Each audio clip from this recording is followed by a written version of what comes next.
bakiri batoya bishora mu bintu by'inzoga, abahungu abakobwa n'abana bato n'abana bakiri bato cyane, ugasanga ibintu by'ibiyobyabwenge nibyo bashize imbere, amayoga, amatabi. Biba bibabaje cyane kubona umwana w'imyaka 17 ari mu kabari gusangira icupa n'umusaza, kubona umwana w'imyaka 17 ari gucumba mu kanwa afite amatabi. Ni ibintu biba bibabaje cyane. Ni ikibazo.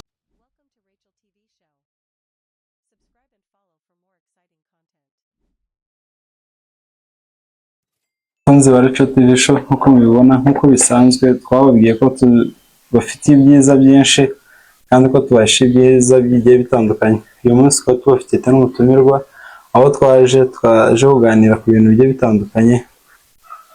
Reka tumwakire mu kiganiro tuganire ibintu bigiye bitandukanye. Turabakiriye mu kiganiro. Murakoze. Makosa. N'amahoro. Meze neza. Meze bon. Amahoro se? Biragenda kabisa. Nakubona form. Meze neza cyane. Nakubona nawe umeze bon. Nanjye meze neza, nko kubibona ni neza nta kibazo. Mwakoze cyane kwitabira. Namwe mwakoze kudutumira. Byiza cyane, nibyo igiciro. Buriya nabonye ikirere gisa n'icyabyutse kimeze nabi, ndavuga se buriya uraza kuza, ariko birantunguye cyane kubona mageze. Mwakoze cyane kwitabira. Nta kibazo.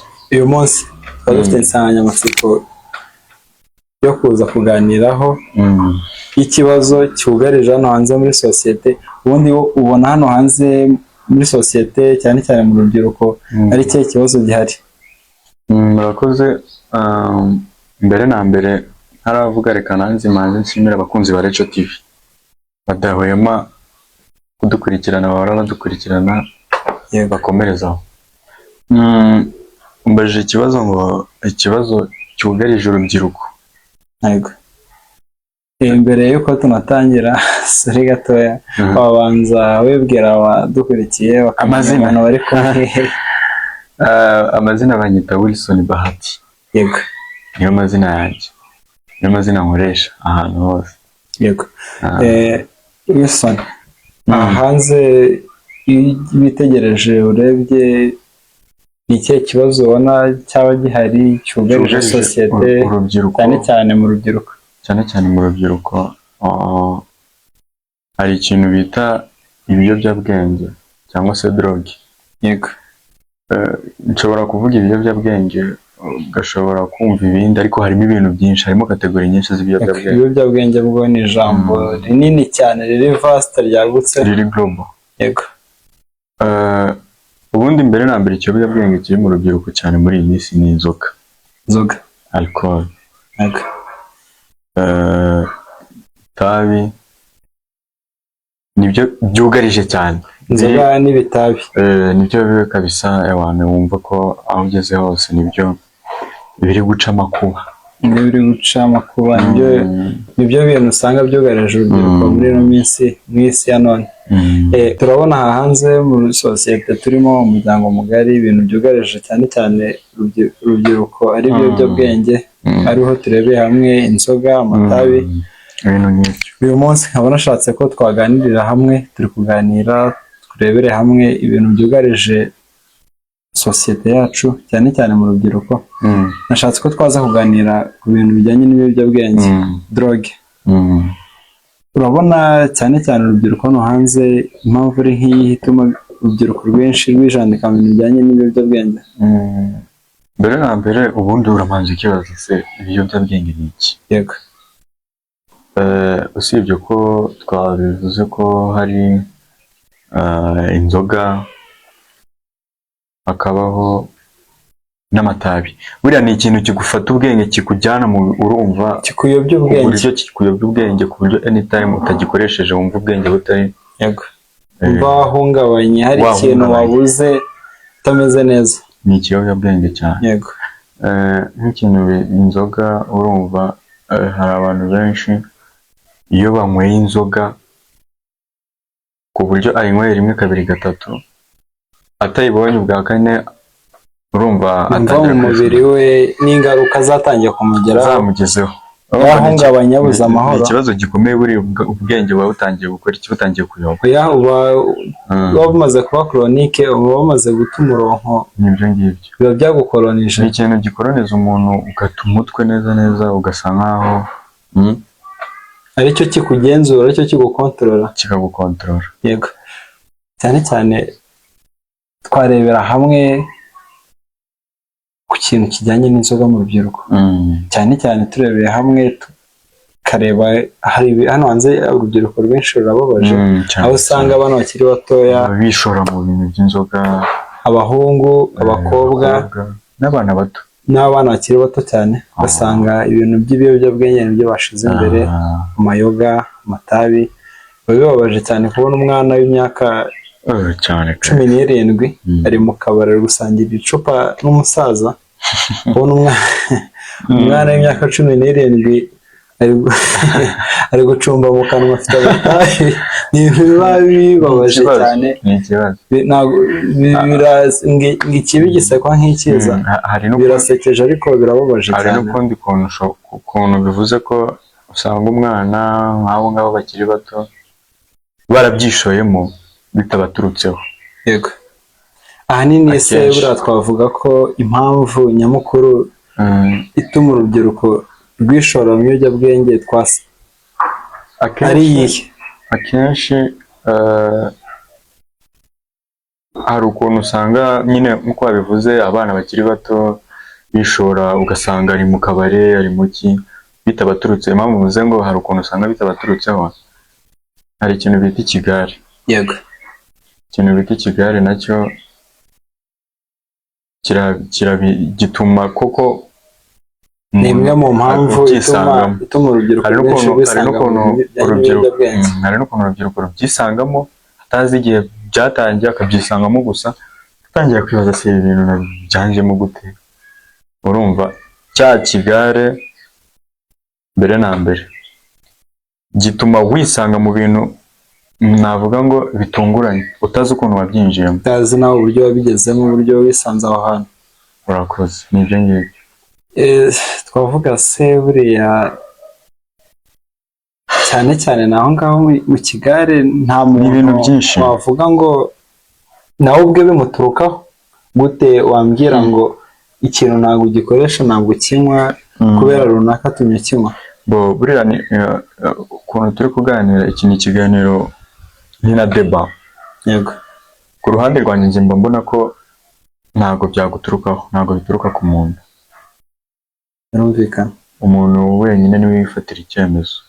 None hari n'ukuntu ushobora kubona wabyisanzemo ugafata icyemezo cyo guhita ubivamo. Nanone hari n'abafata icyemezo bikanga. Yego, aho hantu ndabisimbizi niba uraza kudusobanurira wowe. Gusa nzi ko bibaho ariko ntabwo bikunze kubaho, ntabwo ari kenshi cyane. Oya, kenshi biroroha cyane. Numva abakuru bavuga ngo umanika agati wicaye, wajya ukamanura bikagusaba guhagarara. Kenshi usanga umuntu ajya mu bintu, mu mikino, nk'uko babivuze ikigare, bagenzi bawe ati nyabuneka sha kararyoshe, somaho ni kamwe ntacyo uri bube. Cyane cyane mu basinzi, mu bantu bakoresha inzoga, ugasanga agacupa kamwe nta kibazo. Uyu munsi muri kumwe, uri kunywa amafanta yawe, ati reka ibyo bintu ntibigezweho, ati fata agacupa kamwe. Ubwo rero iyo agacupa kamwe kabaye kamwe, n'ejo kamwe, ejo bundi unywa tubiri, bikarangira nyuma y'igihe runaka usigaye mu ikaziye wenyine. Bikarangira usigaye mu ikaziye wenyine.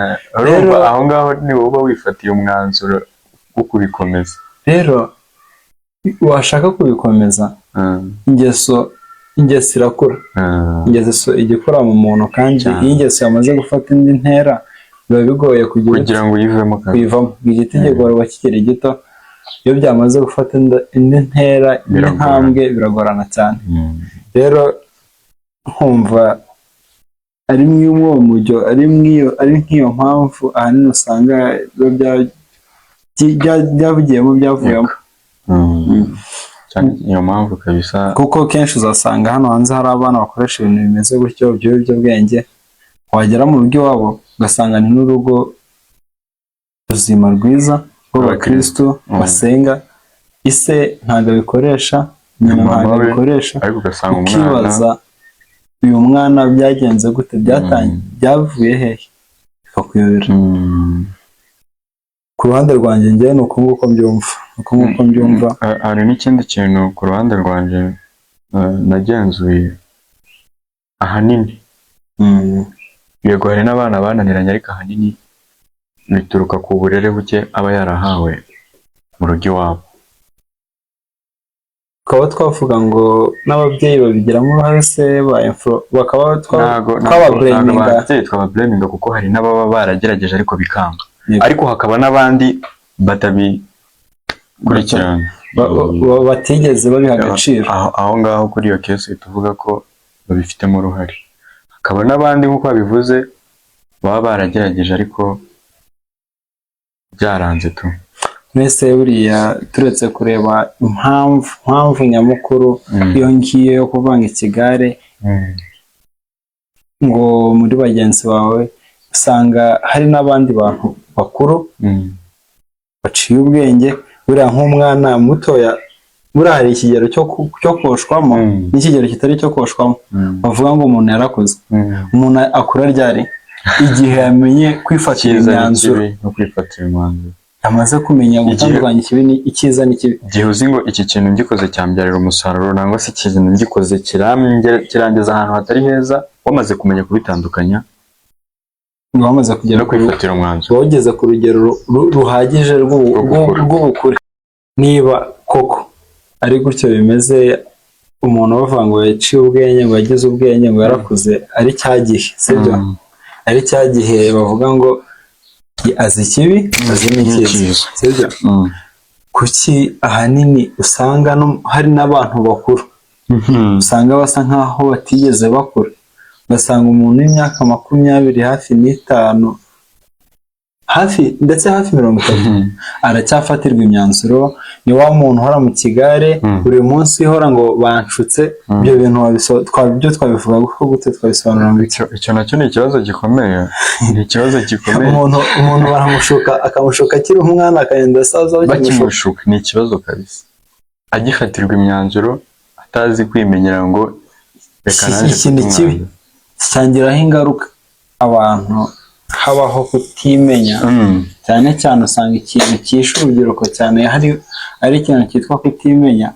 Ugasanga ntabwo usa n'umuntu usinziriye udatekereza. Urumva, usa n'umuntu usinziriye udatekereza. Ntabwo uzi ikibi cy'ikintu, ntabwo uzi n'icyiza cyacyo, gusa reka ngerageze, reka mfateho, reka nkoreho. Ese buriya wahora mw'ibyo ukazagarukira hehe? Reka ngerageze. Menya gutandukanya. Niba koko warakuze, kura. Niba koko warakuze, kura. Ubundi ahangaha tukaba twavuga ngo urubyiruko rwinshi ubu ngubu tugendeye ku kigereranyo, twasanga nka 70 cyangwa se 80% by'urubyiruko bakoresha ibintu bijyanye n'ibiyobyabwenge. Utanywa itabi, anywa inzoga. Kandi utanywa inzoga nafata 95%. 95%. Batanu basigaye nibo bazima kabisa. Ukibaza, ukabona isi ahantu imaze kugera ari ahantu hasa nkaho hatameze neza. Urubyiruko bagenzi banjye bajene, nabashishikariza, nabakangurira kumenya inzoga, kumenya drogue muri rusange, ikibi cyayo. Mbere na mbere mukamenya ko ubuzima ari ubwawe, kandi amagara arasesekara ntayorwa. Ejo n'ejo bundi iyo warwaye, nta wundi muntu uba warwaye, ni wowe. Abandi bose aba ari ukubateganya no kubarusha, bajya kukuvuza, bajya gukora ibintu bijyanye n'ibiki n'ubuzima bwawe, aba ari ukubagora, ari ukubarusha cyane. Inzoga mbere na mbere ziteshanya umutwe, itabi rirasaza. Sinzi umuntu babihaye izina ryiza, babyita ibiyobyabwenge. Birabuyobya. Umuntu wese uri muri iyo nzira usanga ibitekerezo n'imyumvire bisa n'ibyayobye, adatekereza neza, asa n'umusazi, n'umuntu utuzuye. Ubundi ubwenge buba bwarayobye. Akenshi usanga niyo hari umuntu ufite nk'akazi akora, yego, ntabwo gakora neza bitewe n'icyo kintu cyitwa ikiyobyabwenge.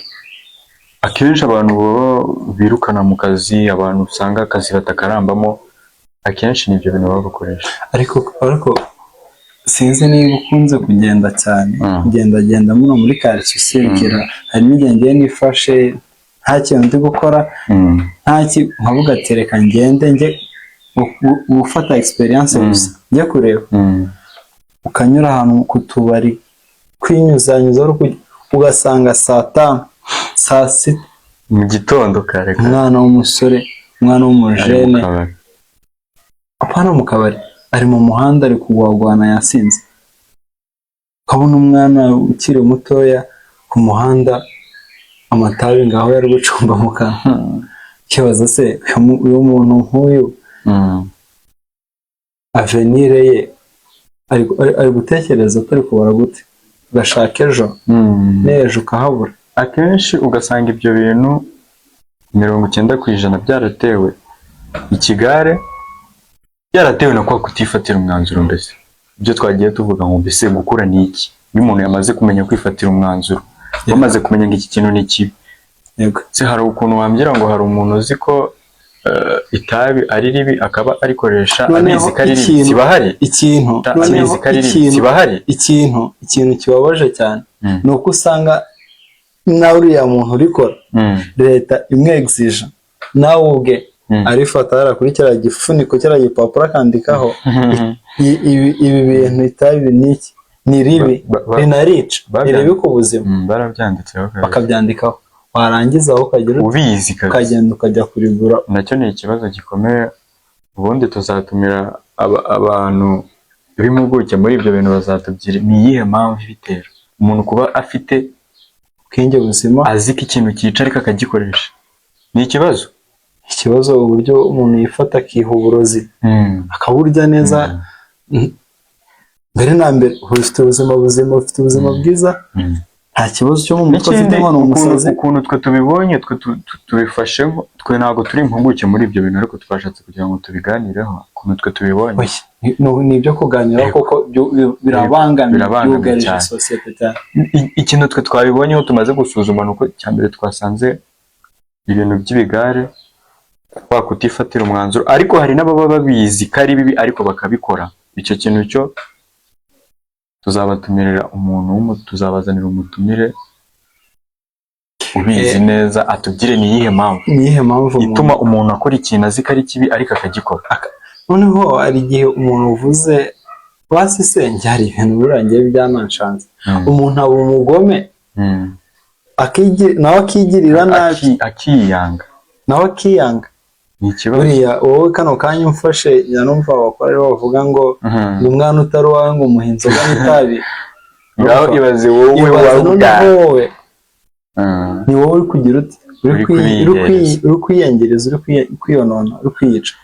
Ntabwo biba byumvikana cyane. Gusa nk'urubyiruko rugenzi rwacu, ntabwo twabura ikintu tubagenera, ntabwo twabura ubutumwa tubaha. Ni iki wagenera urubyiruko, wagenera bajene bagenzi bawe bijanditse bari muri kano kanya mu bintu bijyanye n'ibiyobyabwenge na drogue? Urakoze. Ikintu nagira inama urubyiruko rugenzi rwanjye, nanjye ndi urubyiruko, nta mugore mfite n'abana mfite, ndacyari urubyiruko. Kuba umuseribateri ntibikuvanye niyo waba warashatse, hari imyaka y'urubyiruko wamugana. Ariko inama nabagira, mbere na mbere, ikintu cya mbere ni ukwifatira umwanzuro cyane. Ikindi cya kabiri ni ukumenya gutoranya inshuti nyanshuti, ukagira inshuti uzi ko izakugeza ahantu, ari ikizagufasha, ari ikizakumarira mu buzima bwawe. Urakoze. Ikindi kintu, ukirinda ikigare kibi. Ndumva kabisa ubikomeje ibyo bintu ukuntu ari bitatu, nka 80% uba utera intambwe uva mu biyobyabwenge. Ntabwo twapfa kujya ku musozo ko turacyari kumwe, ni ikiganiro tugomba kuganira. Misije ngewe tuzakubiganiraho, nari nabitekerejeho cyane, irababaje, narabangamiye cyane hano muri sosiyete. Hari umuntu hano hanze ukoresha ibyo biyobyabwenge, ariko uhora uvuga ati byaranze, byarananiye kubireka, byananiye kubivaho pe, naragerageje. Uriya muntu twavuga ko ari ukwigeza nkana? kiba ari ikibazo kiriho ngo ntako ntagize. bikaba Uwandangira n'umuti aho waba uri hose nawukurikirana njya kuwugura. barahari kandi ni benshi cyane. Kavuga ati ntabwo nanjye mbikora mbishaka, byarananiye kubireka. Byamuyobeje ubwenge tayari. Uriya muntu twamugiriye inama? Inama twamugira rero, iyo ushatse kuva ku kintu ugabanya presiyo yacyo. Niba waranywaga amacupa 5 ku munsi, ukiha amacupa 3 ku munsi, yego, urayamenyera. Ukiha 2 ku munsi, ukiha 1, irangira uyiretse inzoga uyivuyeho, ukavuga ngo njyewe wifatiye umwanzuro wo kuva ku macupa 5 nkaba ageze ku icupa 1 kubera iki ryarimye ntarireka. Reka tukiri urubyiruko rugenzi rwacu tunaganira, turi mu kiganiro ahangaha, tunavugisha ukuri, tuganira tunavugisha ukuri. Mu by'ukuri urubyiruko bagenzi banjye mudukurikira muri kutureba, ntabwo mu by'ukuri inzoga ntabwo iryoha. Inzoga ntabwo iryoha, irasharira, ntabwo iryoha. Sinzi impamvu, ariko sinzi umuntu ubanza remwe mu buryo butangaje butandukanye. Biratangaje, butangaje cyane. Ukibaza uburyo ufata umuntu ukamuha amata, ufata umuntu ukamuha ji, akayanga akavuga ati umuhe umubirizi. Ntabwo biba byumvikana cyane, ariko ntabwo twavuga ngo biza ako kanya bifatiraho. Ni ibintu bisaba umwanya, bisaba kwicara ukabitekerezaho, ukabyigaho, bisaba umwanya kandi bisaba n'imbaraga cyane. Ikintu cyose ukeneye ushaka uragikorera, ubundi ikintu cyose ushaka uragiharanira. Iyo ushaka kugera ku kintu ukora, witangamo igitambo, utanga sacrifice cyane. Niba ukoresha imbaraga, niba nta gitambo ukihereza ijyana n'ibyo, kwiyema. Ahangaha abantu benshi, nuriya muntu ngiye mvuga ngo uhora uvuga ati ngo yarabigerageje ngo byaranze, yananiwe. Ikintu cyamunaniye ni ukwiyema. Ikintu cyamunaniye ni ukwiyema, kuko ugira ibintu byose uvuga ngo ibi bintu ntabwo ndi bubikore, uwo byagenda kose iki kintu, inyota ibaho pe. Ndetse ukumvira no kukubwira ati nyabuneka, ndashaka agacupa, nyabuneka niyo kaba kamwe, niyo cyaba igice, impaho nkweho gakeya. Ukavuga ati oya, ntabwo rero nk'uko tumaze kubiganiraho kano kanya, twabihereyeho tuvuga ku biyobyabwenge ibyo ari byo, aho twaje kwibanda cyane cyane ku nzoga n'amatabi mu rubyiruko. Tukaba twasoza twakwanzika tuvuga gutya, mugenzi wanjye yabigarutseho kare, cyane cyane tuvuga ku nzoga n'itabi, tuvuga ko bigoye cyane kubireka ikintu ukagicikaho, igihe ahantu n'abantu mwagikoranaga mukiri kumwe, mukiri inshuti. Ndabizi bizagorana cyane, bizaba ibibazo cyane. Kubwira ati ngo kugira ureke iki kintu biragusaba kureka kino, bisaba sacrifice, bisaba igitambo. Nta bintu umuntu ageraho gutya, bizakugora cyane. Inshuti zawe zimwe na zimwe mwasangiraga, mwakoranaga ayo mabi, bazakwanga bavuga ati wowe noneho hano hanze ati ngo yabaye mu Babyloni, ngo ntago akiriho umujama, ntago akiriho umujama, ngo yabaye mu Babyloni. Nta kibazo, ibyo byose ndabizi ko kureka ikintu bizakugiraho ingaruka, ariko bizarangira ikigezeho. Ntabwo ibintu biza gutyo ukabona biraje gutya ubigezeho, bisaba igitambo, bisaba kubikorera, kwitanga, bisaba kubikorera.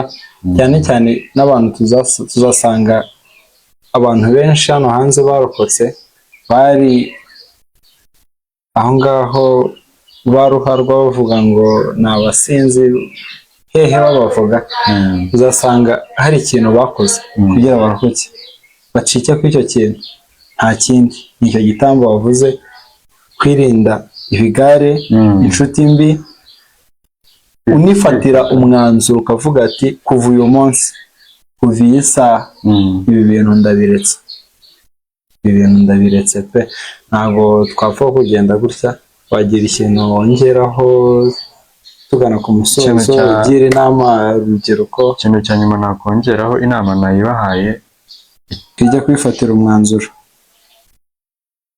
Rero tukaba tubashimira, iki cyari ikiganiro kitari kirekire kitarambiranye dukoranye tugiranye muri kano kanya, tubashimira abakunzi ba Retro TV Show aho muri hagiye hatandukanye, haba mu gihugu ndetse no hanze yacyo, tubashimira ukuntu mudahwema kudukurikirana, tubasaba gukomeza kudukurikirana, mwibuka gukanda ku nzogera mukora subscribe, share ndetse na comment. Turabashimiye cyane, nakagaruka naho ubutaha.